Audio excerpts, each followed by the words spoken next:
Assalamualaikum warahmatullahi wabarakatuh. Waalaikumsalam warahmatullahi wabarakatuh. Puji syukur kehadirat Allah Subhanahu wa taala karena hari ini kita masih diberi kesempatan untuk belajar bahasa Indonesia di pertemuan ke-5 atau pertemuan terakhir materi kita di bab 1 yaitu teks prosedur. Saya ucapkan terima kasih kepada siswa atau peserta didik yang hadir pada hari ini, ada 13 orang. Saya ingatkan, Zoom bukanlah kewajiban. Yang wajib itu menyimak materi di WA, Classroom, dan rekaman di YouTube. Ya, jadi jangan dipaksakan untuk bergabung kalau memang tidak ada kuota. Nah, ini hanya untuk memperdalam dan merekam seluruh kegiatan supaya ada bahan yang bisa disimpan di YouTube, supaya bisa dilihat kapan saja dan di mana saja sepanjang ada kuota. Baik, saya share screen dulu. Untuk materi hari ini bisa dilihat di buku halaman 22 dan rangkuman di Classroom. Jadi peta konsepnya untuk hari ini kita masuk di mengembangkan teks prosedur, ya. Nah, mengembangkan teks prosedur, di sini ada 2 indikator yang harus kita selesaikan, yaitu menyusun rancangan garis besar melakukan suatu prosedur. Terus yang kedua, mengembangkan teks prosedur itu sendiri dengan tetap memperhatikan isinya, ya, isinya, strukturnya, dan aspek kebahasaan. Struktur ada tujuan, ya, ada alat dan bahan, ada penegasan ulang atau penutup. Sedangkan aspek kebahasaan itu ada 5 dimulai dengan kalimat imperatif atau kalimat perintah. Baik, itu penjelasan saya terkait dengan materi yang ada hubungannya dengan materi hari ini. Nah, menyusun rancangan garis besar suatu prosedur. Pak Rian, bisa dengar suara saya Pak Rian?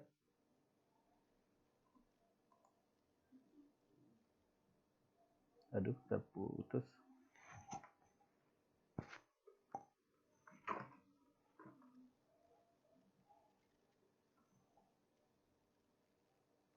Oke, sorry. Tadi jaringan saya jelek, terputus. Suara saya bisa kedengaran tidak ini? Tolong direspon. Halo? Halo, bisa dengar suara saya? Jelek kapan jaringanku? Halo, jaringanku yang bermasalah, Nak. Halo, suara saya kedengaran tidak? Halo, ada yang bisa dengar suara saya? Ida Ruwaida, Fadila. Halo, bisa dengar suara saya? Halo? Ada yang bisa dengar suara saya? Halo, ada yang bisa dengar suara? Kenapa tidak ada suaranya, Pak? Suaraku tidak kedengaran ya? Oh, sorry. Halo, suara saya kedengaran tidak? Kedengaran nih. Dan Pak. Tamut ki habis restart. Oke. kita lanjut ya. Jadi untuk materi hari ini, jaringan tadi saya terputus. Ada orang menelpon. Oke. Ada buah. Ada lagi yang menelpon. Halo. Bentar ya. Oh, enggak masalah Ji, bukan di kewajiban Zoom. Ya, oke, mengajar Kak.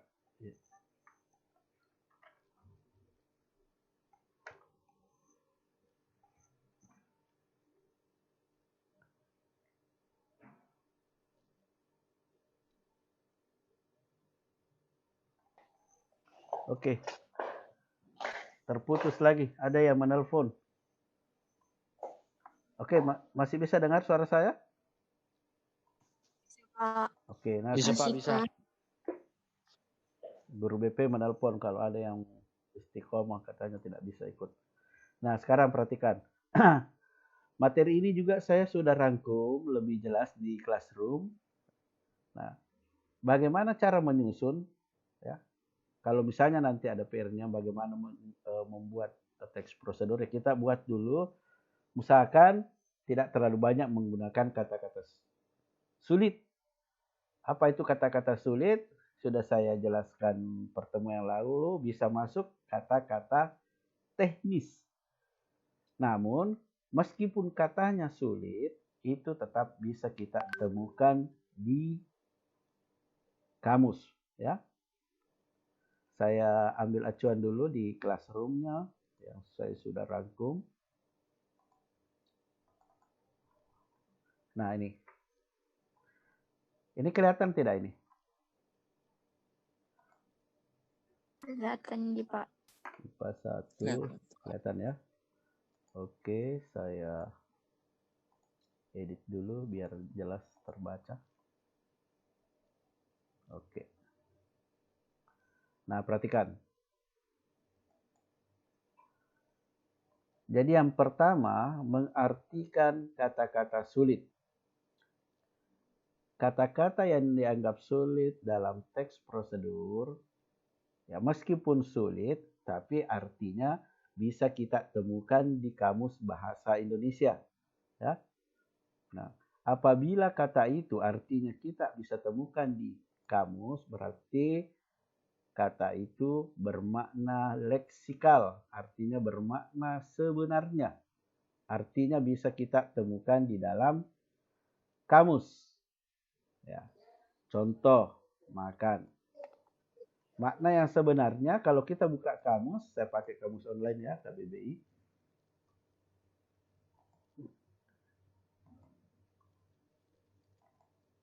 Oke, perhatikan. Kelihatan kamusnya? Kamus online-nya? Halo, bisa dengar suara saya? Kelihatan kamus online-nya? Kelihatan, Pak. Ya, oke, terima Ya, kasih Pak. responnya. Kita misalnya ketik di sini makan. Apa ini kata-kata sulitnya? Ya, makan itu memasukkan makanan pokok ke dalam mulut serta mengunyah dan menelannya. Nah, itulah yang dimaksud dengan makna leksikal. Makna sebenarnya atau makna yang ada di dalam kamus. Ya, makna atau arti ya. Nah, sekarang ada juga yang dimaksud dengan makna struktural. Makna struktural ya, yaitu makna yang berdasarkan konteks kalimatnya. Ya, ini makna struktural biasa juga disebut makna muncul karena adanya kaidah tata bahasa. Ya, ini. Pertama itu makna struktural, yaitu arti kata yang berdasarkan konteks kalimatnya. Nah, biasa juga disebut karena adanya perubahan tata bahasa. Misalnya, tadi kita bahas makna sebenarnya makan. Setelah mendapat imbuhan afiksasi, berubah menjadi makanan. Kalau ini tadi makan, kata kerja. Setelah mendapat imbuhan afiksasi, makanan. Berubah menjadi nomina, menjadi kata benda. Nah, itu karena kaidah tata bahasa. Nah, makanan tentu beda dengan artinya makan. Kalau makan, ya kegiatan yang dilakukan mengisi perut hingga mengenyangkan. Ini kata kerja. Setelah ada kaidah tata bahasa afiksasi imbuhan, maka mendapat akhiran an berubah menjadi makanan. Ya. Makanan sesuai dengan konteks kalimatnya adalah jenis-jenis yang bisa dikonsumsi atau yang bisa masuk ke dalam perut. Besi bisa masuk, Pak. Wah, berarti itu bukan makanan. Ya, itu alat bangunan. Oke, bisa dipahami sampai di sini? Tolong direspon. Iya, Pak. Ya, bisa ya. Iya, Pak. Nah, sekarang kaidah tadi masih kaidah tata bahasa, ada afiksasi ya, imbuhan. Ada juga kaidah tata bahasa seperti pembentukan kata menyebut gabungan dua kata dasar yang menghasilkan kata dengan makna baru. Ada lagi artinya, misalnya ini makan besar. Pernah dengar kata makan besar? Ke rumahnya Ki nanti. Pernah ya? Ke rumahnya Ki nanti, Shirley. Kenapa ada acara? Acara apa? Makan besar. Kira-kira di dalam pikiran kamu mendengar kata makan besar, apakah itu? Nah, ini biasanya berwujud majas ya, atau perumpamaan. Jadi makan besar, makna strukturalnya adalah kegiatan makan yang dilakukan dalam jumlah banyak atau berlebihan, serta tidak seperti kegiatan makan normal. Begitu maksudnya. Ya, makan besar. Kalau makan normal 1 piring 2 piring, ya mungkin kali ini perut kita bisa masuk 3 sampai 4 piring. Artinya makanannya yang lebih banyak dari biasanya. Nah, contoh lain yang ada di buku, ya. Saya share screen yang ada di buku. Ini. Kata kualifikasi, makna sebenarnya kalau kita buka kamus, ini. Ya, pendidikan khusus untuk memperoleh suatu keahlian yang diperlukan untuk melakukan sesuatu, kualifikasi, tingkatan, atau pembatasan. Makna sebenarnya keahlian yang diperlukan untuk melakukan suatu pekerjaan. Kandidat, ya kandidat ketua OSIS tahun ini siapa? Oh, berarti itu di dalam kamus artinya calon, bakal, pengikut. Ya, kandidat makna strukturannya calon pegawai. Verbal, cara lisan bukan tertulis, ya. Verbal maksudnya itu diucapkan dari kalau verba kata kerja. Kalau verbal diucapkan langsung dari mulut, lisan, hafalan, kata kerja. Ya, makna strukturalnya konteksnya secara lisan. Oke, kita masih menyusun rancangan garis besar suatu prosedur, kita yang kedua, ya. Yang kedua itu memaknai maksud teks secara keseluruhan. Nah, ini maksudnya kalau kita buka struktur teks prosedur itu tujuan. Tujuan dari memaknai maksud teks secara keseluruhan adalah untuk mengetahui topik secara umum. Apa itu topik umumnya? Pernyataan umumnya. Biasanya terletak di awal kalimat. Biasanya menggunakan kata ialah, adalah, merupakan, yaitu. Nah, misalnya tips merawat rambut, ya, pernyataan umumnya ya terletak di awal paragraf seperti yang pernah kita pelajari pada pertemuan yang lalu, ya, untuk mengetahui bagaimana merawat rambut pendek dengan baik. Nah, kalau ini ada contohnya, misalnya teks teknik berwawancara yang telah dipelajari sebelumnya, topik umumnya adalah ya, cara mengikuti suatu wawancara ketika melamar kerja.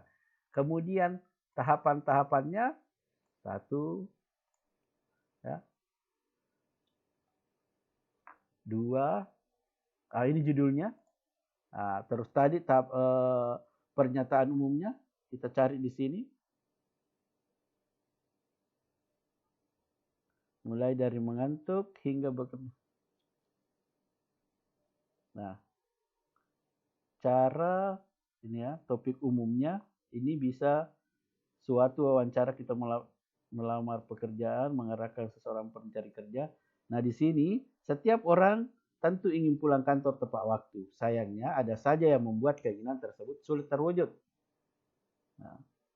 Nah, yang pertama ini yang masuk pernyataan umum, ya tipsnya fokus pada satu hal. Padahal jika kita bekerja dengan tepat, pulang telat takkan terjadi. Berikut 3 cara ya supaya kita dapat pulang tepat waktu. Nah, ini 3 cara. Kalau kita mau mengambil pernyataan umum di teksnya ini. Cara supaya kita dapat pulang tepat waktu. Namun kalau disimpulkan di sini, kalau ini tadi melamar pekerjaan. Jadi ini pernyataan umumnya.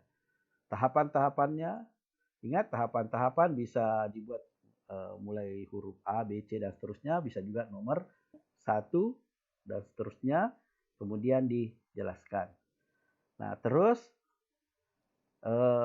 apakah ada alat dan bahan? Ingat strukturnya ada tujuannya. Tadi tujuannya cara supaya kita tidak telat waktu, tepat waktu ya. Ini supaya kita dapat pulang tepat waktu.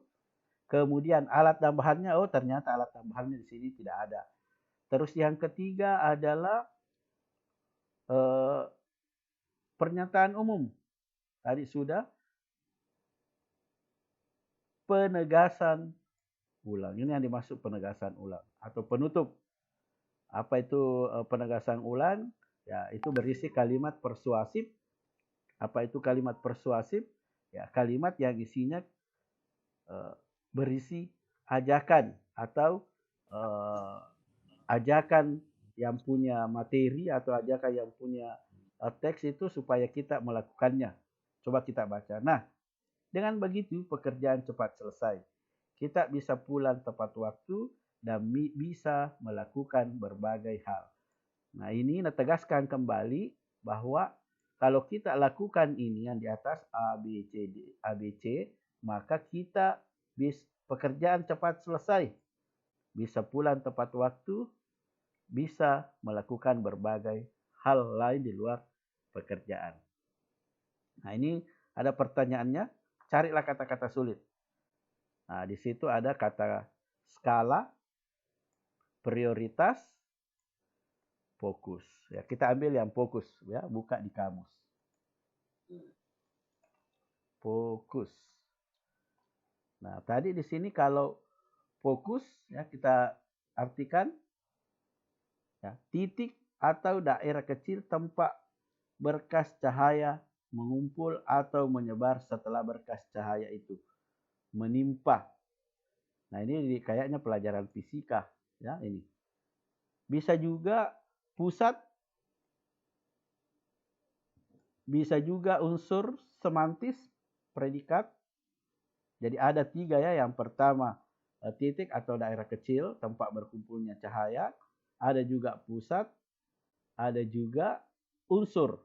Nah, itu makna leksikalnya atau makna sebenarnya.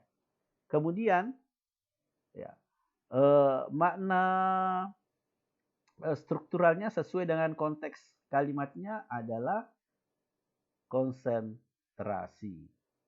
Begitu maksudnya. Nah, apa maksud atau tujuan? Ya, apa maksud atau tujuannya? Ya, untuk apa? Untuk memberitahu kita ya ini untuk tetap semangat bekerja terutama pada hari Senin. Karena hari Senin merupakan awal kegiatan yang harus dijalani. Karena biasanya hari pertama masuk kerja merupakan hari yang panjang. Jadi memberitahukan kepada kita bahwa kita harus tetap kerja pada hari Senin. Kenapa? Karena hari pertama masuk kerja itu merupakan hari yang panjang yang harus dilalui. Yaitu dari Senin sampai Sabtu. Oke, sampai di sini ada yang mau bertanya sebelum kita masuk ke indikator yang kedua? Oke, silahkan direspon. Ada yang ingin bertanya? Ada di Pak. Ada ya? Pak. Oke, kalau begitu kita ke tadi ini ya, masuk ke indikator yang kedua. Ini tadi ada soalnya. Ini. Mengembangkan teks prosedur dengan memperhatikan struktur dan kaidahnya. Ingat, struktur, ada tujuan, ada alat dan bahan, bisa ada boleh tidak ada penegasan ulang. Terus apa lagi? Struktur, kan ada 4. Ada yang masih ingat? Langkah-langkah. Ya, langkah-langkah atau tahapan. Ya, terima kasih yang sudah menjawab. Jadi, saya ulangi. Ada tujuan, ada alat dan bahan, ada langkah-langkah, terus yang ketiga adalah penegasan. Yang keempat adalah penegasan ulang. Nah, di sini untuk mengembangkannya, nah bagaimana cara mengembangkannya? Teks prosedur itu memiliki 3 macam. Ya. Nah, di antaranya adalah sebagai berikut. Yang pertama, teks bertema kebiasaan hidup. Misalnya, nah kalau kebiasaan hidup ini, kiat hidup sehat. Apa contohnya itu? Kiat hidup sehat. Ya, misalnya tips tidur dengan nyenyak. Ya. Kalau ini ada tujuannya pasti nih, adakah alat yang akan digunakan? Wah, Pak, ada kasur, bantal. Ada tahapan-tahapannya juga sudah pasti. Terus yang ketiga, yang keempat penegasan ulang. Ya, penegasan ulang contohnya itulah tadi bagaimana cara tidur dengan nyenyak. Saya harap pembaca teks ini bisa melakukan langkah-langkah tersebut. Apalagi kebiasaan hidup, kiat belajar menyenangkan. Tips belajar bahasa Indonesia biar tidak membosankan. Boleh belajar fisika. Ya, ini kiat belajar menyenangkan. Ya, saya fokuskan kiat belajar bahasa Indonesia agar menyenangkan. Ya, ini masih bersifat umum. Kita khususkan, terserah mau pelajaran apa. Kemudian, kiat sukses bertetangga. Ya, ini juga kebiasaan hidup. Adakah orang yang tidak punya tetangga? Ada Pak, yang rumahnya di hutan. Di hutan pun ada tetangganya. Apa ya, binatang-binatang malam mungkin. Kemudian, teks bertema aktivitas tertentu. Misalnya cara membuat bolu kukus. Kalau minggu lalu kita membuat kue brownies. Ya, ini pasti ada alat dan bahannya. Kemudian, cara menanam jagung hibrida. Bisa kamu ganti menanam pisang, menanam padi, menanam buah tomat, menanam cabai, terserah ya. Kemudian cara memelihara, boleh kucing, boleh ular, boleh ikan. Kalau yang paling banyak dipelihara itu di rumah adalah ikan. Kalau buaya Pak, adakah orang ya kalau mau melihat cara memelihara buaya ya silakan datang ke kebun binatang. Ini aktivitas ya. Terus teks bertema penggunaan alat. Penggunaan laptop boleh, penggunaan motor, penggunaan mobil. Nah, ini harus kebanyakan laki-laki ya. Nah, ini terserah nanti kalian pilih untuk mengembangkannya. Ya, silahkan. Nah, contoh soalnya. Ini.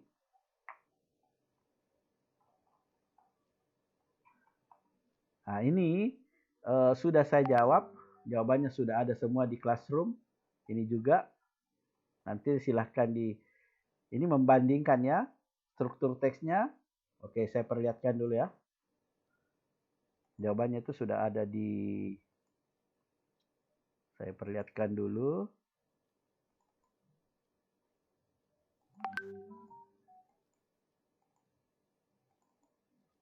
Ini kelihatan tidak? Ini kelihatan? Kelihatan. Nah, ini ya. Kecil.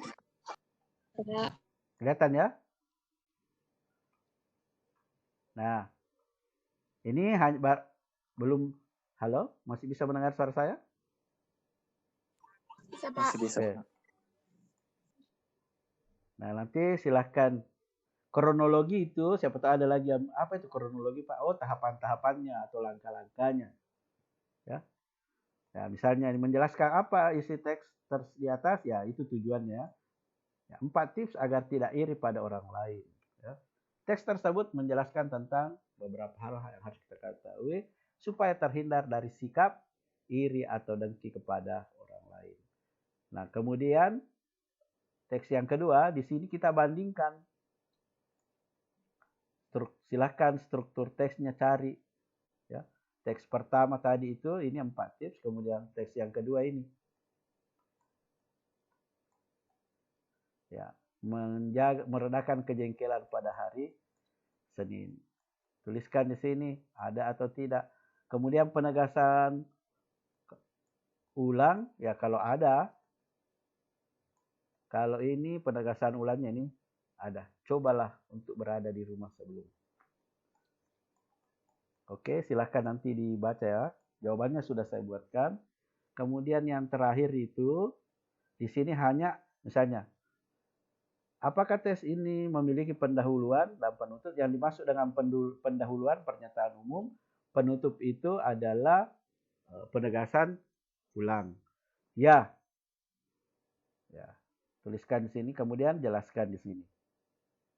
Apakah tes ini telah sesuai dengan judulnya? Ya, siapa tahu judulnya tips memelihara ikan, ternyata yang dibahas adalah ular, berarti tidak sesuai. Nanti saya kirimkan di WhatsApp. Nah, perhatikan untuk pertemuan berikutnya itu kita akan ulangan harian di Kuiper. Saya kira sudah ada yang bergabung. Terus yang hari ini ada tugasnya juga tidak terlalu banyak, saya jelaskan sedikit.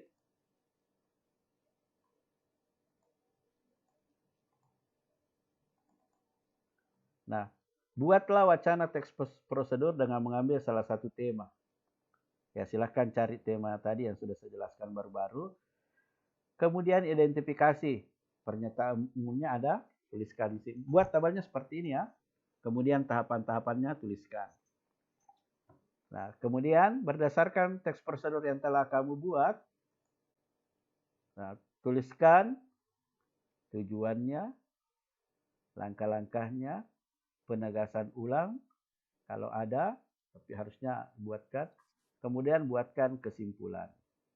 Apa itu kesimpulan? Ya, kumpulan kalimat utama setiap paragraf digabung menjadi satu dengan menggunakan konjungsi. Tidak banyak, Ji. Kemudian berdasarkan wacanamu yang kamu buat itu, cari kata kerja imperatifnya, tuliskan di sini. Adakah kata penghubungnya, tuliskan di sini.